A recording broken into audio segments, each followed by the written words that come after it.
Yes. So welcome everyone, and I would just request everyone to maybe take a pause and share whatever we have today with us for sharing. Whatever we have been reading, कुछ पढ़ रहे हैं और वो पसंद लग रहा है, कुछ अच्छा लगा. Anything that we want to share.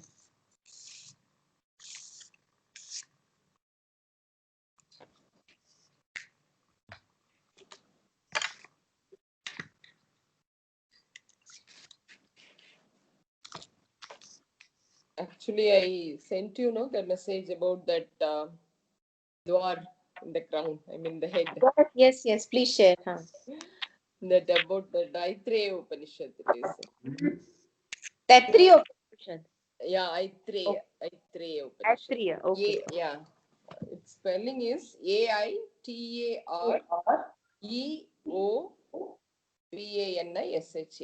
Aitreya Upanishad. But those Savitri lines you mentioned, no, these are the lines, I think, page number 25. Yeah. A crown of the architecture of the worlds. Yeah, these are the lines, no? A mystery of married earth and heaven, annexed divinity to the mortal scheme. I think before those lines also came the abrupt transcendent miracle. The most immaculate grandeur could outline a trivial in the occult womb of life. So you tell me about that what you mentioned that about that Yes. dwar in the head, no? Yes, That yes, yes. Let me see. Let me see yeah. that.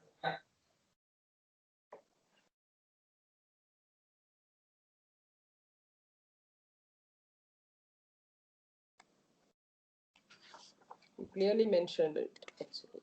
Hmm.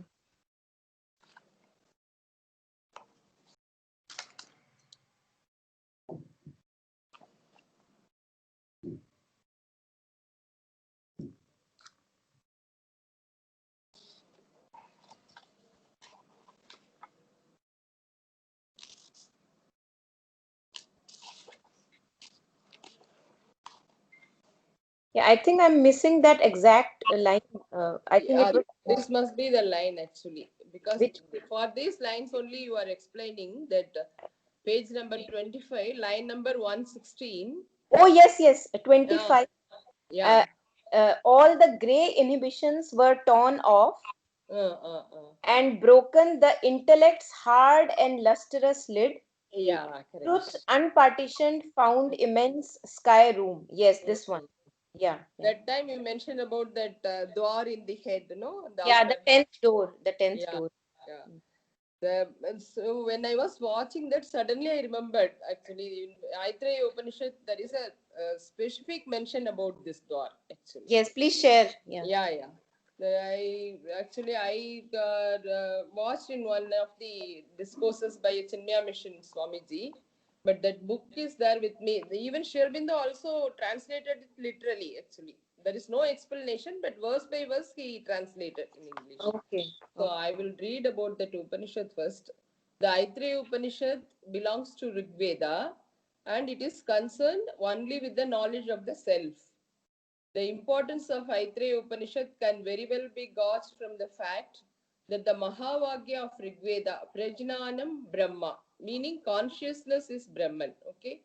Then it is one of the few Upanishads where the author, the Guru, is known as Mahidas Aitreya. The another speciality is there I will read. His father was a Brahmana named Vishala and mother was Itara. The story of how Magidasa was denied the privilege of sitting in the lap of his father is narrated in the introduction. Itara, who was perhaps from the potter community, noticed the sad plight of her son and prayed to her Ishtadevada, namely goddess Earth. She appeared in a divine form, placed Mahidasa in a celestial seat, and imparted unrivaled wisdom. Thus was born from the potter Magidasa, the sage of the laborers and the son of the soil, the seer Aitreya. That Magidasa is called Aitreya. He attained godhood and authored this scripture for the common man and sang the song of Hindu culture. So this Upanishad begins with the assertion that in the beginning is Atma alone was this universe.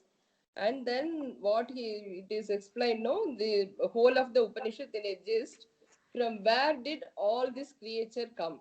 Why have they come? When did the creation first start? How, why, when? What was there before the creation?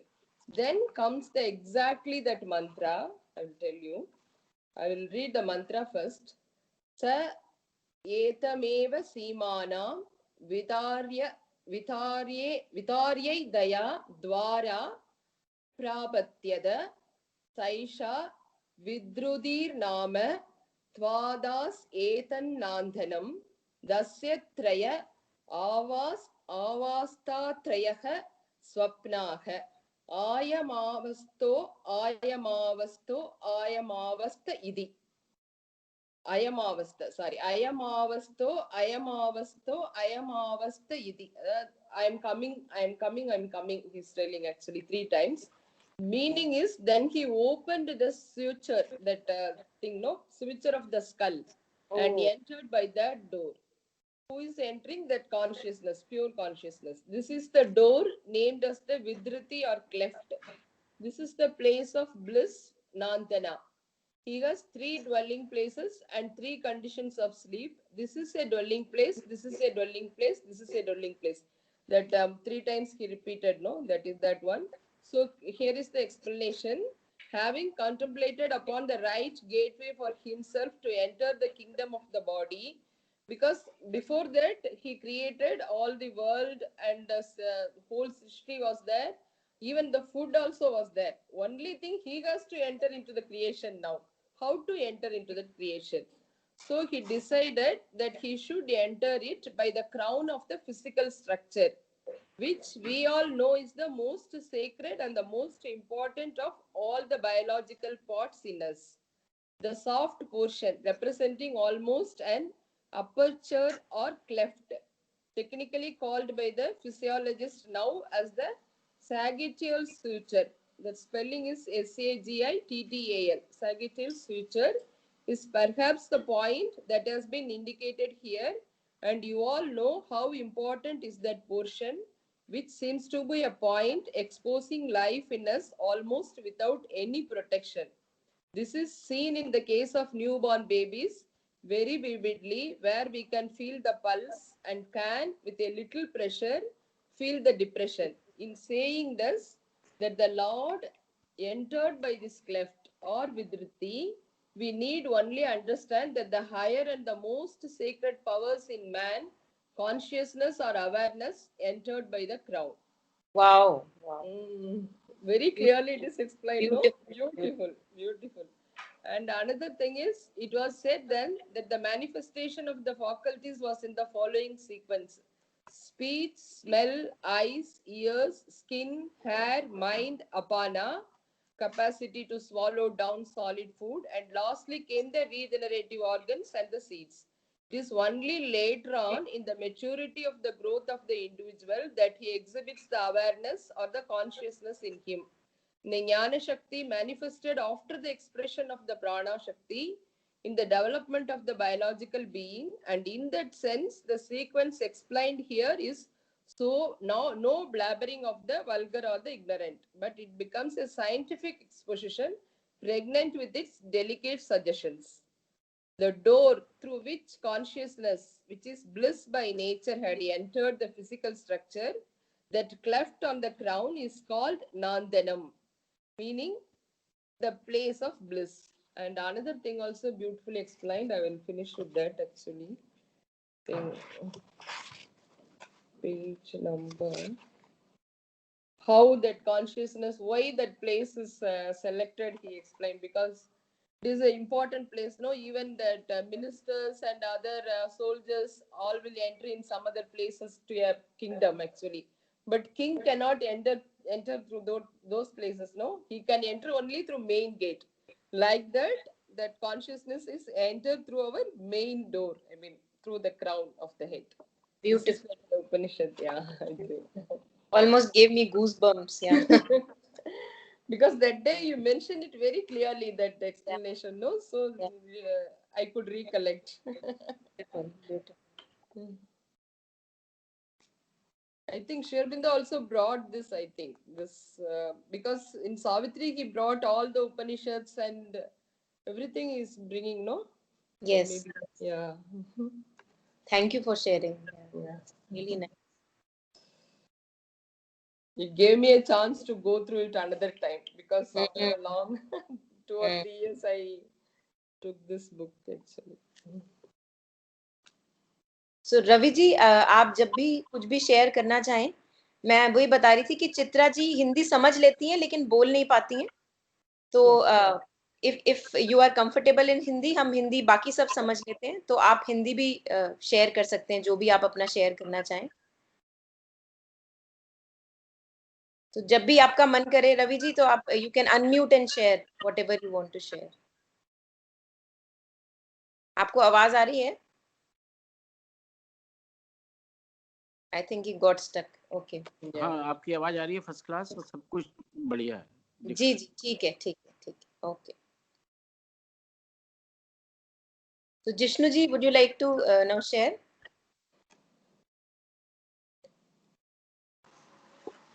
So sharing, first of all, thank you, Chitraji, what you shared. So I am actually reading one book. It is called Practice of Integral Yoga.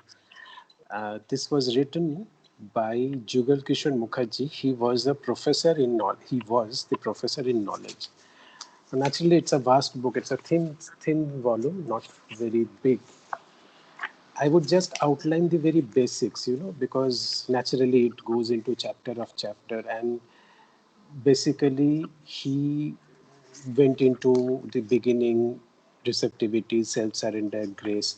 So instead of going into all that, he has one chapter called 11 Basic Attitudes. And I will just read the headings because that will give us the understanding of what he meant. So these 11 basic attitudes are the basic attitudes of the sadhak or the sadhikas, which they should always have. And the first one he is stating here is the absolute love and devotion for the divine and his Shakti. And here he has quoted a beautiful quote from Sri Aurobindo. God is our wise and perfect friend because he knows when to smite and when to fondle, when to slay us, no less than when to save and to succor. There must be faith in the love and wisdom of God, working out all for our good, even when it is apparently veiled in the evil. So naturally, the first thing is the faith or the devotion that everything that is happening, there is a greater purpose to it. And the second line he is saying is, second aspect, an optimistic attitude and a state of constant gladness. Here, once again, to quote Sri Aurobindo, he said, what should be our attitude in the daily life? A sattvic gladness and calm and confidence is the proper temperament for this yoga. Then joyous resignation before the divine providence. And here the Sri Aurobindo's quote, which has been referred, is, remember the true basis of yoga, obedience to the divine will, nor assertion of self-will is the very first mantra. Learn thou first absolutely to obey.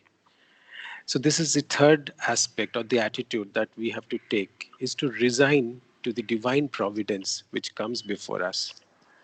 The fourth one, which is the most difficult, but which happens as a process of the path of surrendering, is the absence of worries and anxieties. And because we worry or we have anxieties, because we feel that we have the power to do things, once we can surrender to a higher universe or divine or guru, whichever way we want to define, then naturally, and we learn to trust that, then naturally the absence of worries and anxieties happen. The fifth is the total elimination of egocentricity. Again, we, over this satsang or any other satsang, we have discussed that how to, or the function of the ego, good or bad. And the one of the thing is, Sri Aurobindo has spoken also about the good aspect of the ego. When the human being is first developing, there is a necessity for the formation of the ego to differentiate himself from the others, and also to make a beautiful instrument, which mother has said, what will you offer to divine if you are not anything? So first to make and then to offer, and that is the positive side of the ego. And the negative side is which we are all aware. I am not going inside it. The next one, or the sixth, is right attitude at all times. And this one I would like to reflect slightly deeper than the other ones. And here, because what is right attitude? I mean, there is no Buddhist way like the Buddhist 4 or 8 paths which has been stated. This person, this professor, naturally he had seen, he worked closely with mother, he had the darshan of Sri Aurobindo, so he said that when we were there, we could refer our problems to them and we could get answers. And here he said, the mother has pointed out that most people do not realize what a great determinative power right attitude possesses. It can simply work wonders and can completely change the course of determinism. But what do we mean by right attitude? Surely this is not an attitude considered right by ordinary ethical standard, or sanctioned by social or religious conventions, or dictated by one's so called conscience. This is rather an attitude most conducive to spiritual growth of the individual under the prevailing circumstances. But how should the sadhaka determine what is the right attitude in a given situation? If his guru is present before him in a physical body, the solution becomes relatively easy. He has only to place his problem before his guru and ask for direction. The only point of uncertainty in this case is whether the sadhaka would like or be able to carry out the guru's guidance against all possible hesitations of his blindly arrogant egoistic promptings. But when the guru is not present, which is more applicable for us to some extent, in his physical body, the sadhaka can adopt a course which is as sure as one can hope for.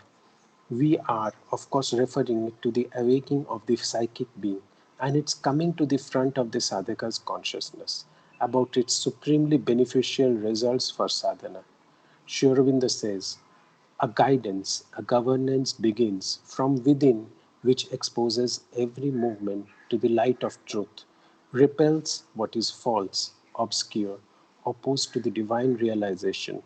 Every region of the being, every nook and corner of it, every movement, formation, direction, inclination of thought, will, emotion, sensation, action, reaction, motive, disposition, propensity, desire, habit of the conscious or subconscious physical, even the most concealed, camouflage, mute, recondite, is lighted up with the unerring psychic light.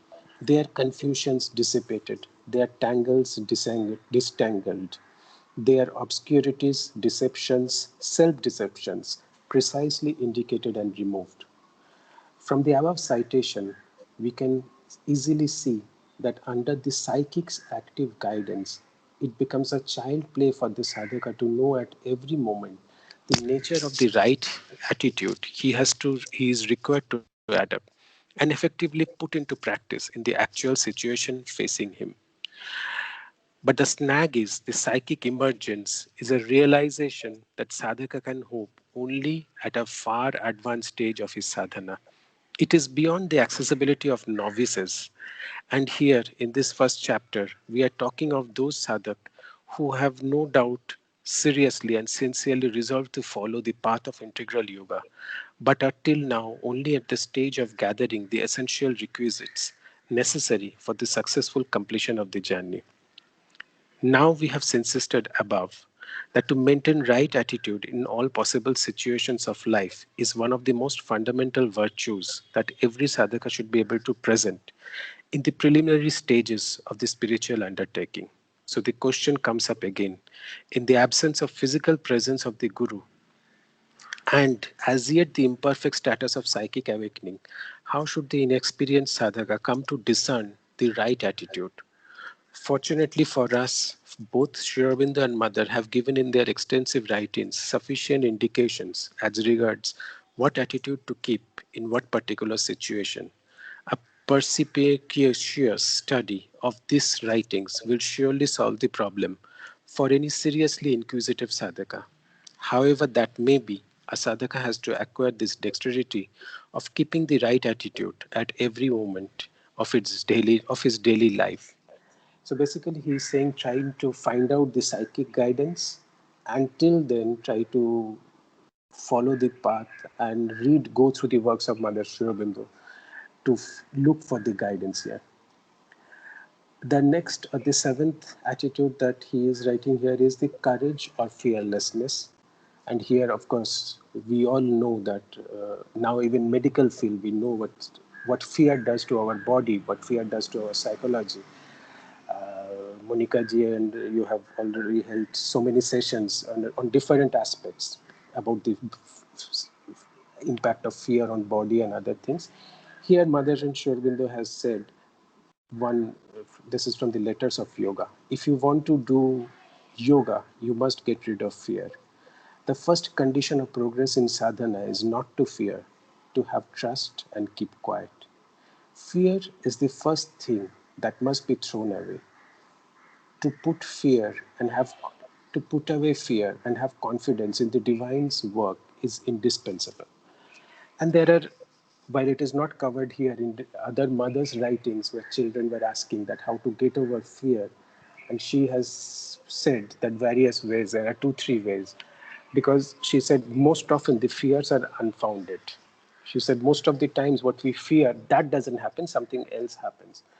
But if you are seized with fear, the one of the ways is to reply yourself rationally. That is, put psychologically, give a logical breakdown to yourself, logical answers to yourself. If such an event happened, what is the worst thing that might happen? And what will be the mitigant? The other is, of course, she is saying that if you become vitally very strong, and so she is saying you concentrate or you invoke the name divine consciousness to bring peace and calm. The most important aspect she has always said or harped about is to have the peace in the body, whether facing any adverse situations or meeting such difficulties. We have also heard talks of Alok Pandey and others where he said that where he is actually facing a mob of people or something, but because he had that peace within himself, so he did not react. Basically, all this, especially when we are circumstances, when such adverse circumstances happen, it's the reaction or the reflection of the other people consciousness falls upon us, and we also get agitated. And in those circumstances, if we manage to be balanced, a lot of things becomes easier. Now with medical science advancement, we can also see that good food or healthy food, nourishing food also helps in keeping this physical and mental balance. The eighth attitude which he is saying is patience and persistence. And we know the impact of patience and persistence for any pursuit, regardless or not, let alone yoga. Mother has said wherever want to change your nature, you have to be armed with endless, endless patience, endless endurance, because it's like every time you feel that you have corrected something, it comes back. And there she is saying that do not get disheartened, do not get frustrated, but continue trying. The next one is, which we all know, absence of greed and desires. And there is nothing I can say. It is not a question of morality. The question is when we have greed and desires, we can see ourselves from a very physical level. If we have greed for anything, food or other aspects, it has an impact on the body. When it comes to desires, it clouds our consciousness. It clouds our logical ability. We make wrong decisions. Why do we say that you have to judge impassionately or judge neutrally? Because when we have desires, our thinking ability is clouded. Rejection of indolence and procrastinations. So this is also a beautiful part or beautiful attitude that we have to take is we all know that what we should do, but very often we don't do because we are, let's say, indolent or we don't want to put the necessary effort. And so that's what that, let's speak what Mother has said. While walking on the path of spiritual advancement, whenever you come to face to face with a weakness which is seeking self-expression through your thought and feeling and speech or action, immediately you take resolve not to indulge it in any way, not even for once, not even for this time alone. Otherwise, you will never realize your goal. And the second thing, the hours, circumstances, life pass in vain, bringing nothing, and you awake from your somnolence in a hole from which it is very difficult to escape. This is Mother saying about this situation where we don't make effort, or we think that we will make the effort with the right circumstances come or right circumstances happen. And by that, the time passes, life passes, and we miss the opportunities of progress that has been given through us through this life. And the final one is never to forget the goal. Throughout the day, wherever we are working, any opportunities, we should not never forget the goal that we have, and whatever that goal may be, what goal we have in our life, and that is essential for success in any field which we are perceiving, be it scientific, athletics, spiritualism, social, whatever be our goal be. So I thought I will give the summary of the chapter which I read, just covering the headings.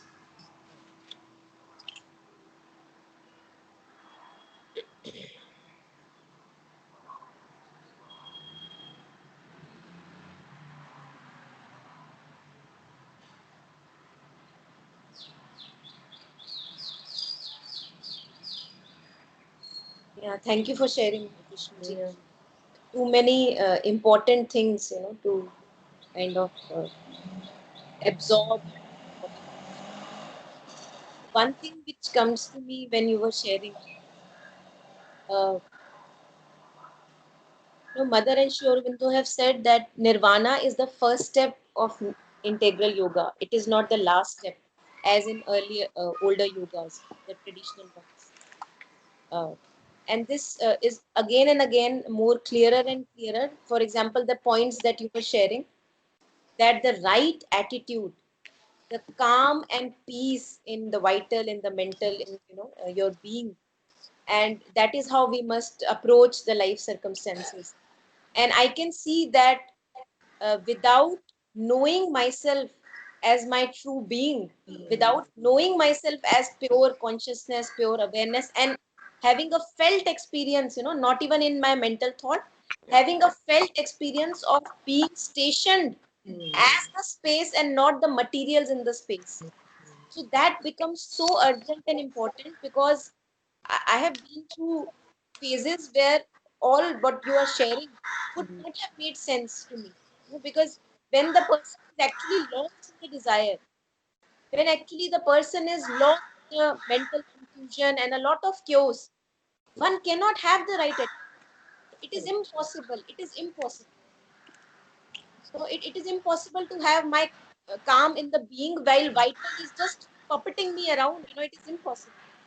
So that's why I think the first step that for us beginners that we need to focus on is recognizing myself again and again as pure knowing, pure seeing, pure awareness, and then approaching everything from that station within.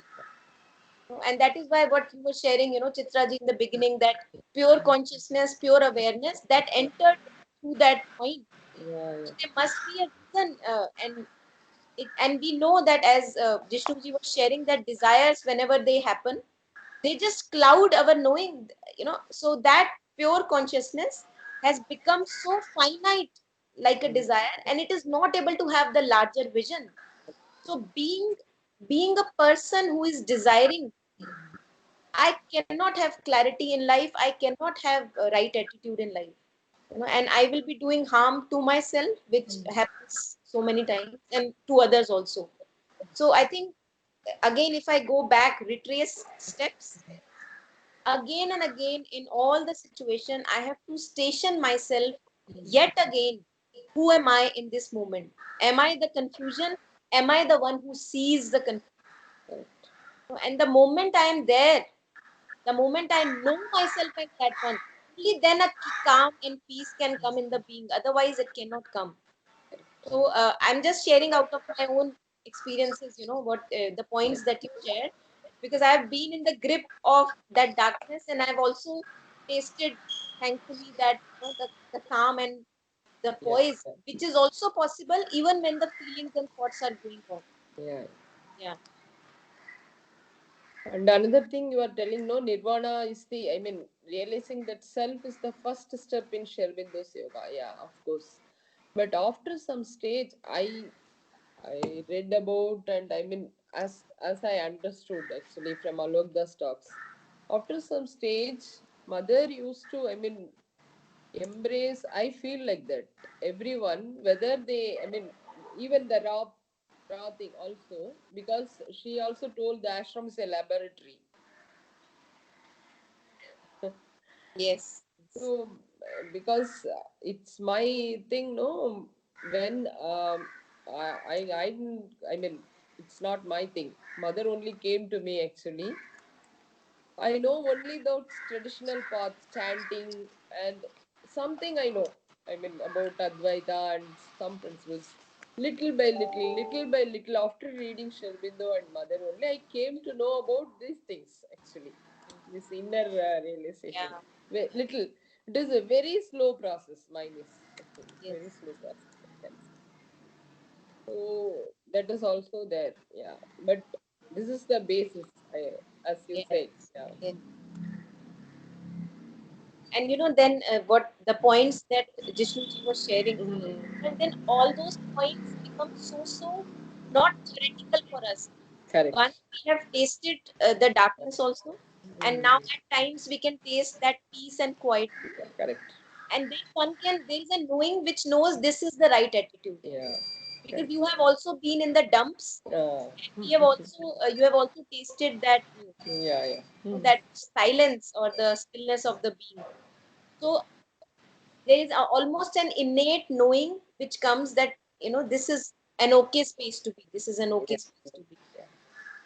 I think one thing which I felt, the last point which he wrote, is very important. That to remember the goal. Do we know? First of all, we don't know the goal. I mean, like that mother's article on education, that an aimless life is a miserable life. I think it's very important. And the next line is the quality of your goal determines the quality of your life, or the quality of your aim. There she has said quality of your aim determines the quality of your life. If we see like this athlete, so let's take a very practical example, because mother was a very practical person and she would give practical example. If we look at athletes, how they train themselves, or even actors, how they train themselves, because they know that maybe I want to be this top performing athlete, or I want to be the top performing person, and they know exactly the kind of diet they have to eat, exactly the kind of exercise they have to do, and they will never, or if they are sincere to their goal, they will never do something in their career to do something outside that, because they know that if they do, they will not be able to perform to that extent. And that also should apply to us. I mean, if we know that okay, this is our aim, this is our goal, as you said, naturally the desire is clouding 100%. It has happened with me. And when such a thing has happened, or like such a difficult phase, if it happens, then what I asked myself is this the person I want to be? That helped me a lot. At that point of time, suppose, is this a person that I would portray myself to be? And if that is not, then what I can do not to be that. Yeah, yeah. It's very interesting, at one point, Mother and Sri Aurobindo also share that the divine has the capacity to use even your failures as stepping stones. The divine uses those failures. So, and I have seen this with myself. I have been, especially before all the processes and living light started, I have been in the worst of my phases ever. And if I look back now, I see that I was going through a very kind of dark phase, full of desire, expectation, demands, and yet there, in all that, there was this streak of faith, if I can say. There was this thing that mother, I was remembering mother throughout, and I was saying to the mother again and again, mother, you are there, what is to happen through this phase. I have no idea, and I was not having any clarity. Then the name of the mother and a faith that something good is going to come out of. Something needs to come out of this phase. And the more I plunge into the darkness, the depth of expectation, the depth of demand, I think only after that challenging phase, I connected so deeply with each one of us that all the, if I can say, the living actually picked up a pace only after that. Because otherwise I was not able to realize what a human being, would go through if one is expecting, demanding, and falling into love, for example, and what happens when all this misery happens. And that phase almost gave me so much of insight. If I had not lost myself in that phase, I would not have gotten the clarity, at least, which came after that phase. So that's what, it's like amazing are the ways of the divine that you don't even know that even your desire will be used for giving you clarity. So that was something which has, even now, which leaves me dumbfounded, that one can never know in what ways the divine can act. As you said that even that streak of faith, that urge, he told, Vishnu told, actually, that even that comes from that truth, that Yes, only, yeah, yes, yes, pushing us, that only yeah, pushing. We are nothing, yeah, I felt yes, always that feeling was there actually, even though, I mean, I didn't find, that psychic realization and all that importance of psychic realization, I think. Only this period I felt, I wrote to, yeah. but before that, that urge is there. That Mm, was a whole preparation, whole period preparation. That urge, what is there in life? Why there are problems? Why I am always connecting only with the problems? Why? yeah, yeah. Why to Yesterday immerse in the problem? Yeah. I was going through a book and there was a beautiful description of what is this ego and what is this want for fulfillment. So Mm. the author shared that it's almost like a ball, Mm. and imagine that the ball is squeezed. Mm. So this ball is actually, if one can say, pure awareness, right? There is nothing but awareness, pure consciousness. So when the consciousness undergoes a contraction, know, the ball is squeezed, it becomes finite, then that is what we call as separate self or the ego. That I feel limited, I feel constricted in myself, and why do we crave for this peace and contentment? Because there is a memory in us of that relaxed state, and that is what pulls us back, that there must be more to life than suffering, there must be more to life than non peace or whatever. So Correct. that memory of relaxed states, the memory of limitlessness, the memory of happiness, it pulls us back, as if calling us away from that misery. Yeah.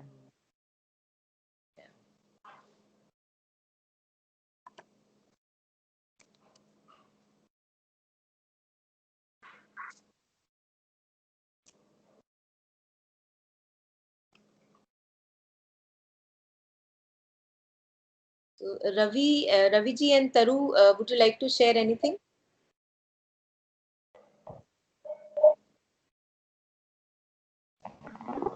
मैं तो कुछ कहना नहीं चाह रहा हूँ, कुछ मेरे आज कम समझ में आया है कि टॉपिक क्या है आज का, मेरे यही समझ में नहीं आ रहा है कि हमें किस पर्टिकुलर टॉपिक पे।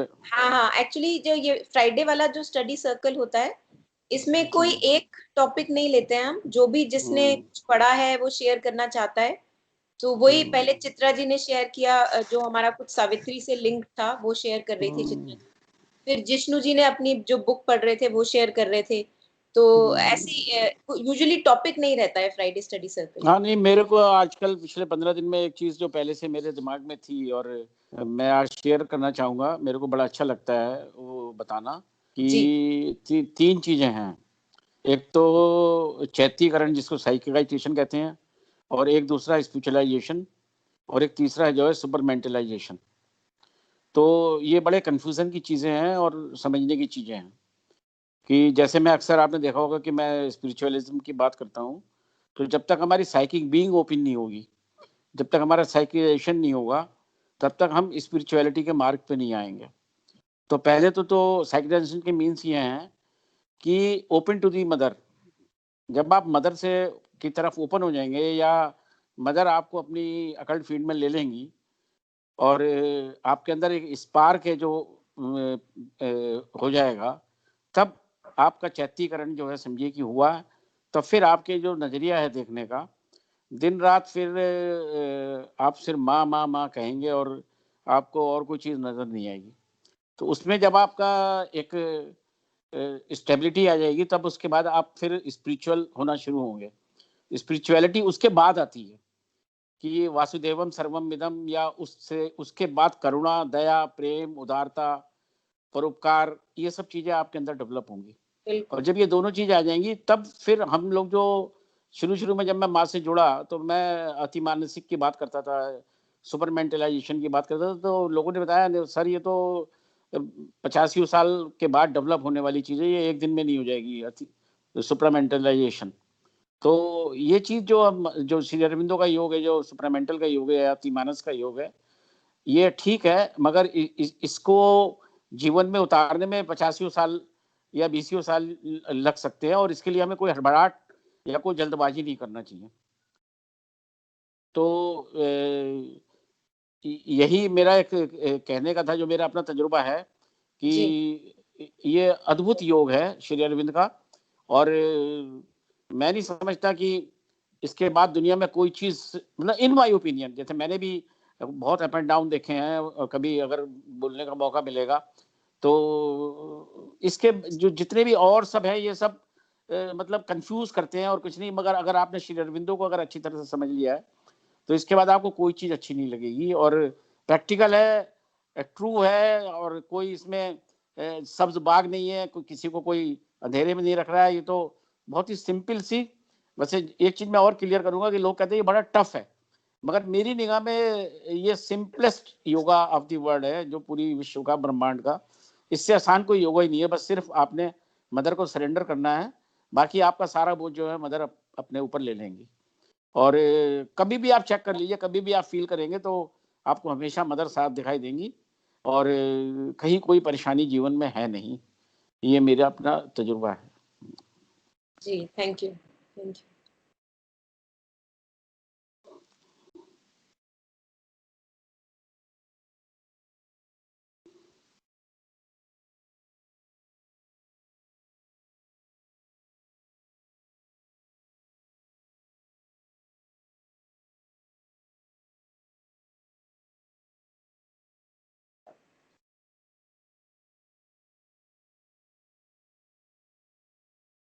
One thing which I'm realizing is that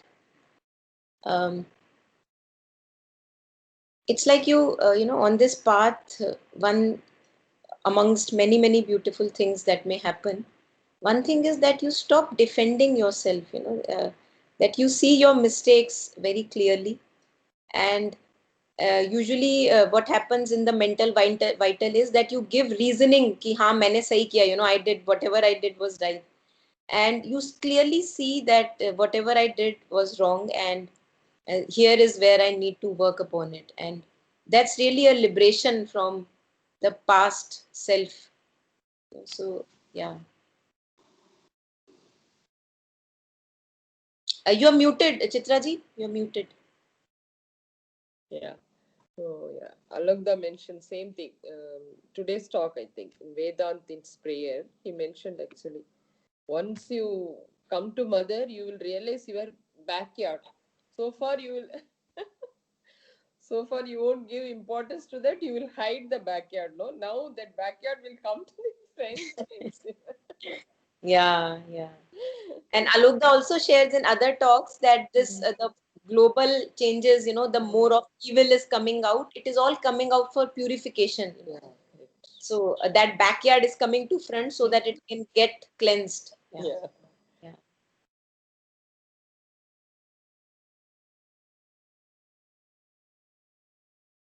And also then if we see that, maybe earlier I could not have taken so much of ugliness, so-called ugliness in me. But now as one gets more and more on this path, I think we become capable that we can look at that kachra or the garbage in love rather than in disgust, that why is it there in me. And then it's almost that light of consciousness, mother's light of consciousness, falling on that garbage and kind of clarifying it. Yeah, in your sessions, you used to mention, no, always actually, you meet it actually, you meet that Yes. feeling.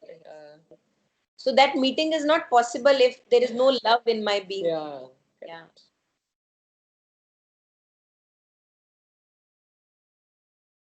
Only meeting will make you to surrender that also. No? Yes. Surrender also comes only if you meet that thing. Yes. Yes.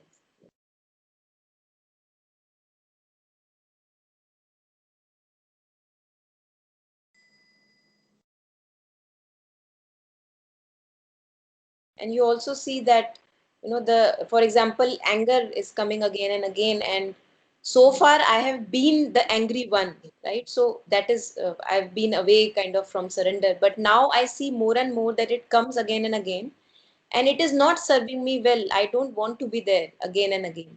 So you see it rising, you see the movement of anger rising, and you don't follow the impulse of anger, rather than it's like remember and offer. You remember the mother and you open it to the mother, that mother, this is coming, and I don't want to have anything to follow its movement now anymore. Yeah.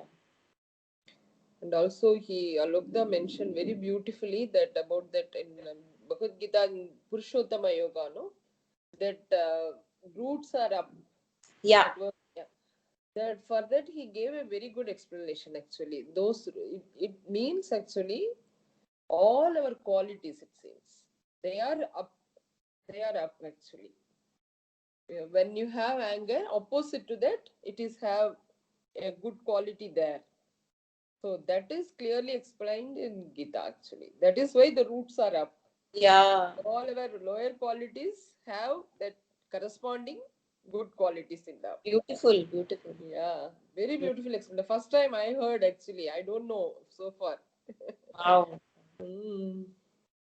Every quality has the corresponding good quality, no? Mother used to tell, no? If you have fear, lot of fear, you have courage. Definitely. It is inside. Ah, If you have jealousy, you have that generosity, kindness also inside. beautiful. If you have hatred, that opposite quality, love is inside. You bring it out. Mm. That is what that roots are mentioned. Roots are up. Beautiful, beautiful.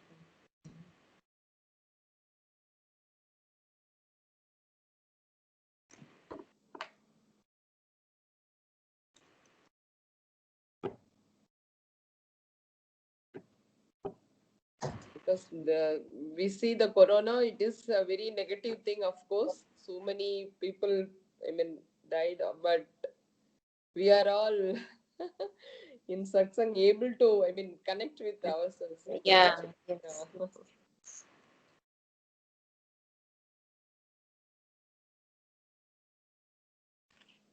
So far, I have to travel to Pondicherry to attend the sessions. Now it is coming to doorstep. Yes. Yes. Yes. Yes.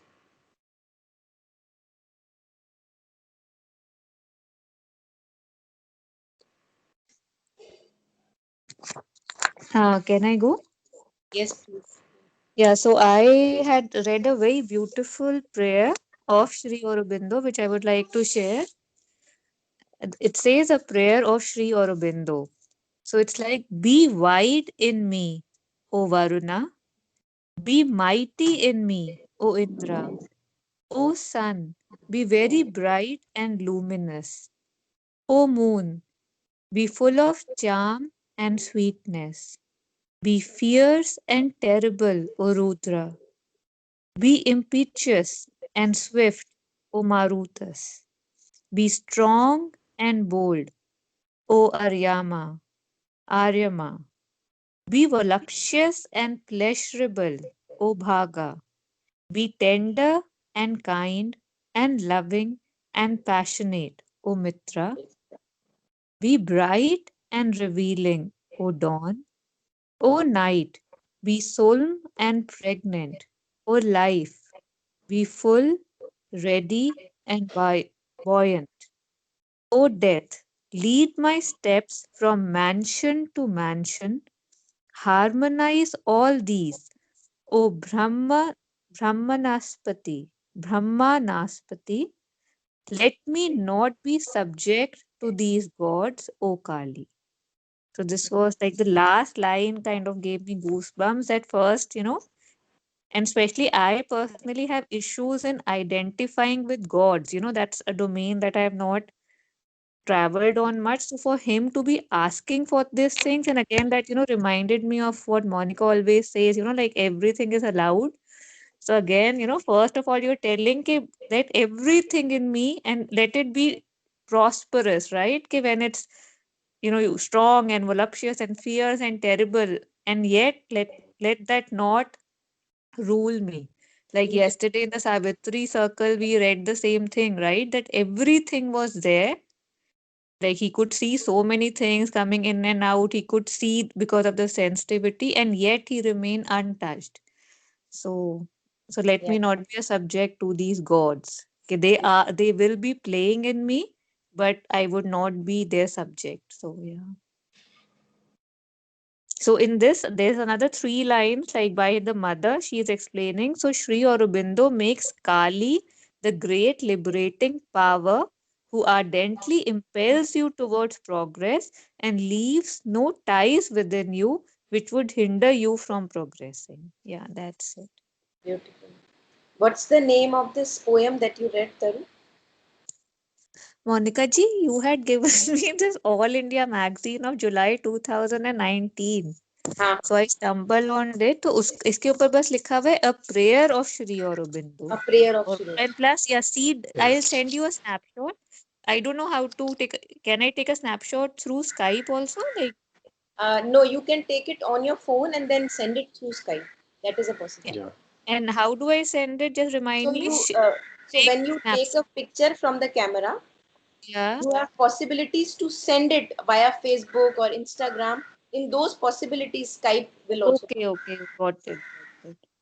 beautiful prayer. Yeah, this is the direct prayer of Sri Aurobindo actually about Mm, Vedic gods, no? Vedic gods. yes. They are all.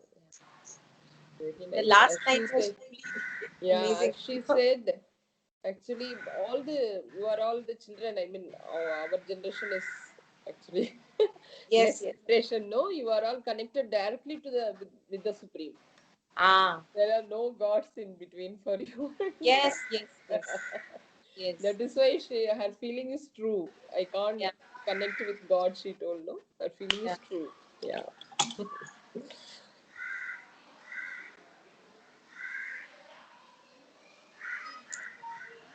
I feel like that. Gods are collaborators. They are also, I mean, I used to feel like that. They are also helping to establish that supramental power in the earth. Actually, they are also helping.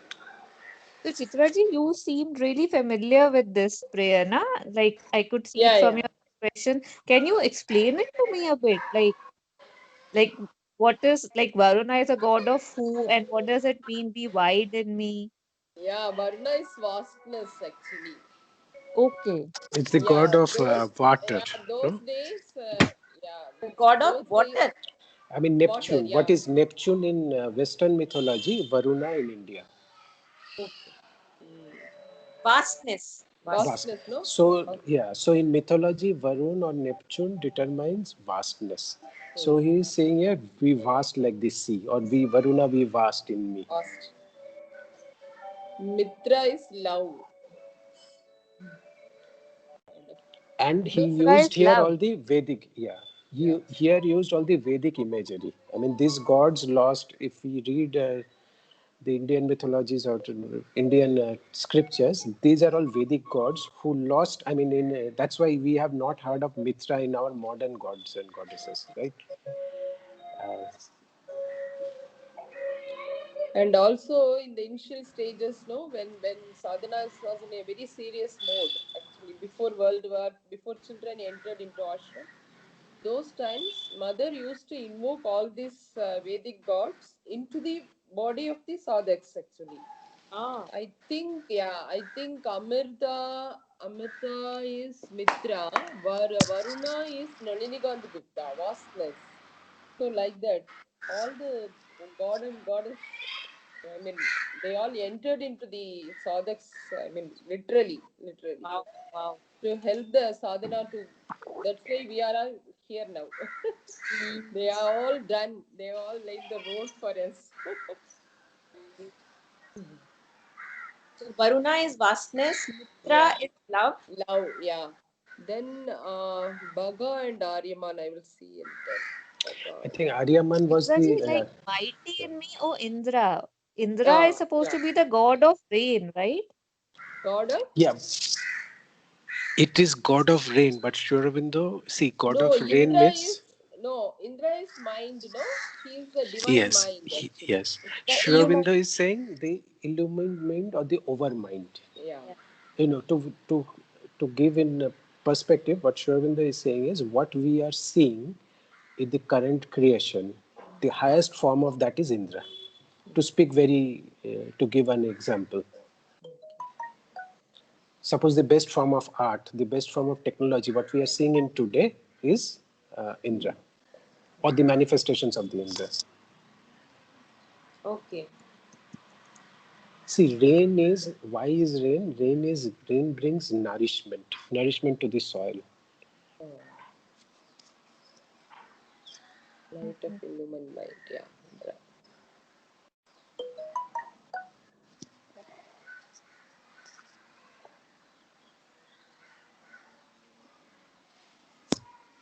It's really amazing these Vedic metaphors. So I think we don't even understand them, and we have been using these names for so many decades. And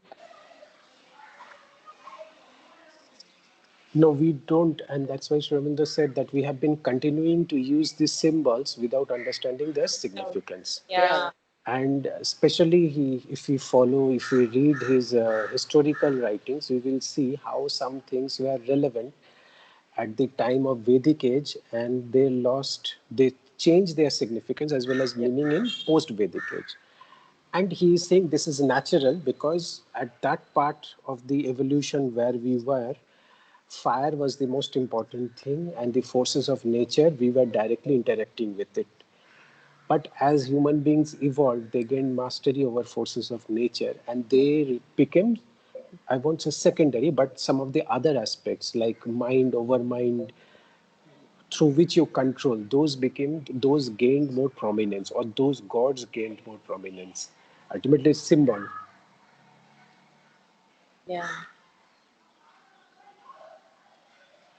I think in Similarly, if we, Savitri, yeah. yeah, Chitradi, continue. Yeah, no problem. In Savitri, he brought down all these things actually.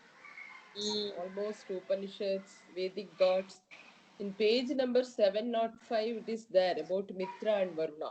If you Oh, read the lines, yeah, Mitra and Varuna, it is actually, there. I'm doing transcriptions of Savitri's talks nowadays, and I'm actually on page number 705 only. So Dr. Okay. Anand Reddy has given these talks, Oh, okay. and I'm Yeah. doing the Here transcription. it is, yeah. There is a being beyond the being of mind, an immeasurable cost into many forms, a miracle of multitudinous one. There is a consciousness mind cannot touch, Yeah. its speech cannot utter, nor its thought reveal. It has no home on earth, no center in man, yet is the source of all things thought and done, the fount of the creation and its works. It is the origin of all truth here. So the sun orb of mind's fragmentary rays, infinity's heaven that spills the rain of God. It is Mm. Varuna. The immense that calls to man to expand the spirit vastness. Vast. The wide aim that justifies his narrow attempts. A channel for the little he tastes of bliss. Some shall be made the glorious receptacles and vehicles of the eternal's luminous power. These are the high forerunners. That is why he mentioned high forerunners, the heads of uh, time, the the God. great deliverers of earthbound mind, the high transfigurers of human clay, the first spawn of a new supernal race. So Yeah. up to this, he mentioned about Mitra and Varuna.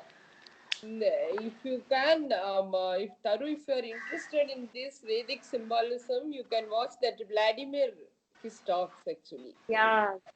He's a Russian and he is connected with Totally Ashram. Yes, yes. His talks is fully about this Vedic symbolism, how it is, how Sri Aurobindo brought it in Savitri beautifully. Yeah.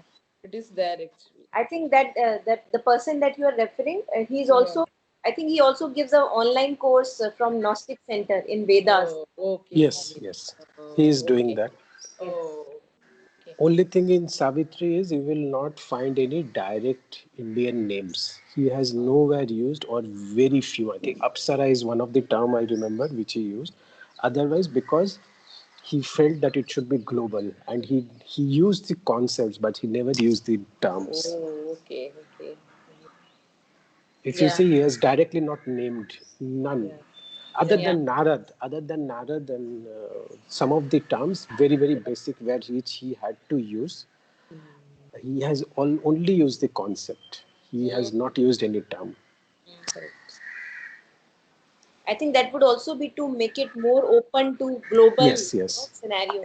Actually, what happened is there was a letter. Sri Aurobindo, if you read the autobiographical notes, Monica ji, and so there was a letter which he wrote to his elder brother, middle one. And there he wrote that he is thinking of translating one of the Indian legends. And there he outlined that how I want to make this as a global one instead of being only Indian. This Uh-huh. must be written in early 1890s. And there he laid down the concept. I don't think he was working on Savitri at that time, but when I correlated with Savitri, I saw that he used the same principle.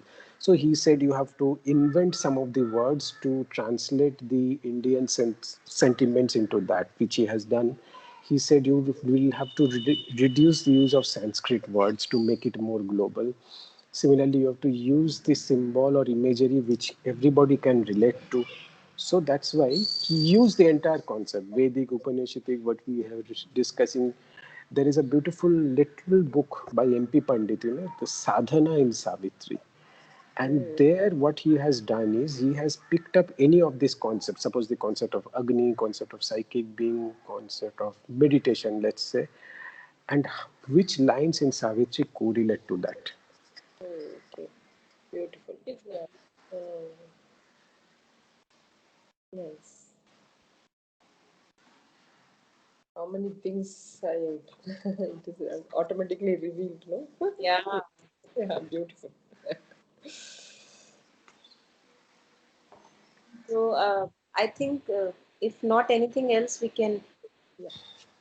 Yeah. Jishnu ji, this book that you referred to, Yeah. Sadhana in Savitri. Would you just Sadhana, share Sadhana I of will, Sadhana in Savitri? Sadhana of Savitri or something. I will share the title. Yeah, It's please written share. by M.P. Pandit. Yes. This ashram means this Dipti publication used to have Yeah. it. Okay. Yeah, I'll see where it, Yeah. Because I'm also. Whether in Delhi Sabda you will get or not. I will check. No, I think maybe many PDFs are also available Yeah, nowadays. PDFs are available now. Yeah, that will Yeah. be there. I will I share that. once you give me the title, I will find it. Correct, correct. It's a very valuable book when you want to correlate. Yeah, definitely. Yeah. Actually, I have been using his commentaries on Savitri whenever I take this Savitri session. So I also refer to his commentaries on Savitri's lines, and they are really nice. Because he's also studied Indian scriptures in depth. That is one Yes. good thing about M.P. Pandit. He knew both the East and West very well. Mm. Same way Vladimir. I mean, Vladimir knows Sanskrit and he knows Indian scriptures very well. Yeah.